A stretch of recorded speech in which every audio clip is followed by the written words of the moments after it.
دنیا کا سب سے بڑا جنگل جس کے اندر ایسٹیمیٹڈ 40,000 کروڑ سے بھی زیادہ درخت موجود ہیں دوستوں، یہ ہے ایمیزون رین فارسٹ، جسے اگر دنیا کا سب سے بڑا اور مسٹیریس جنگل کہا جائے تو یہ کہنا بالکل بھی غلط نہیں ہوگا۔ ذرا سوچ کر دیکھیں، یہ وہ جنگل ہے جہاں پر پلانٹس، اینیملز، برڈز، انسیکٹس اور ایون کے فشز کی وہ سپیشیز پائی جاتی ہیں جو دنیا کے کسی اور کونے میں نہیں ملتے، جیسے کہ یہ دوستوں، یہ ہے ایک پیراروسو جو دنیا کی دوسری سب سے بڑی ریور ایمیزون ریور میں پائی جانے والی سب سے بڑی مچھلی ہے۔ بات کریں اگر اس کے سائز کی تو ایک ایڈلٹ پیراروسو تقریباً 10 فیٹ تک لمبی ہوتی ہے اور وزن میں یہ 3 انسانوں کے وزن کے برابر ہوتی ہے، یا پھر ایک 30 سینٹی میٹر لمبا دنیا کا سب سے بڑا سینٹیپیڈ جسے سائنٹسٹ ایمیزونین جائنٹ سینٹیپیڈ کا نام دیتے ہیں۔ یہ دنیا کا واحد ایسا کریچر ہے جس کے پاس 40 سے بھی زیادہ لیگز یعنی ٹانگیں ہوتی ہیں۔ نہ صرف یہ بلکہ ایمیزون رین فارسٹ ایسے کئی اور عجیب و غریب کریچر سے بھرا پڑا ہے۔ سائنٹسٹ ہر سال اس جنگل سے ہزاروں نئی سپیشیز کو ڈسکور کرتے ہیں اور ایک ایسٹیمیٹ کے مطابق لگ بھگ 80% سپیشیز اب تک انڈسکورڈ ہے۔ یہی نہیں، ایمیزون کے اندر دنیا کی دوسری سب سے بڑی ریور ایمیزون ریور بھی بہتی ہے جو تقریباً 6,400 کلومیٹر لمبی ہے اور جس میں ایسے کریچرز رہتے ہیں جو دنیا میں کہیں اور نہیں ملتے، جیسے الیکٹرک ایلز، پنک ڈولفنز اور جائنٹ ایناکونڈاز وغیرہ۔ ایئر 1999 میں برازیل سے کچھ سائنٹسٹ نے اسی جنگل کے ایک ریموٹ ایریا میں ریسرچ کے دوران کچھ ایسے فوسیلائزڈ ریمینز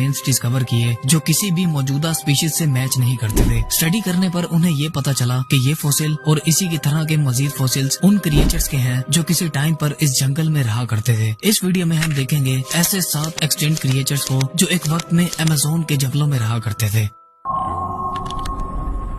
دوستوں، پوروسورس ایک ایسا خطرناک پری ہسٹورک کریچر تھا جو آج سے 1 کروڑ سال پہلے جب زمین پر میوسین پیریڈ چل رہا تھا ایمیزون رین فارسٹ اور اس کے آس پاس کے علاقوں میں رہا کرتا تھا۔ یہ کریچر ایک جائنٹ کروکوڈائل تھا جو 12 میٹر تک لمبا ہوتا تھا اور وزن میں یہ 8 سے 10 ٹن تک وزنی ہوتا تھا، جو اسے اب تک کی دنیا کی سب سے بھاری اور سب سے بڑی کروکوڈائل سپیشیز میں سے ایک بناتا ہے۔ یہ کریچر زیادہ تر بڑے جانوروں کا شکار کرتا تھا، جیسے کہ جائنٹ ٹرٹلز، بڑی بڑی مچھلیاں اور کبھی کبھی میملز کا بھی شکار کیا کرتا تھا۔ اسٹڈی کے اکارڈنگ اس کے پاورفل جبڑوں کا پریشر 15,000 نیوٹنز فورس تک ہوتا تھا، جو آج کل کے کروکوڈائل سے کئی گنا زیادہ اسٹرانگ ہے۔ ایک ایگزامپل کے مطابق یہ اتنی فورس ہے جتنا کہ ایک انسان کے اوپر 2 بڑے ہاتھیوں کا وزن ڈال دیا جائے تو اس کی ساری ہڈیاں ٹوٹ جائیں۔ پوروسورس اتنی ہی فورس اپنے شکار پر لگایا کرتا تھا جس کی وجہ سے کوئی بھی شکار اس سے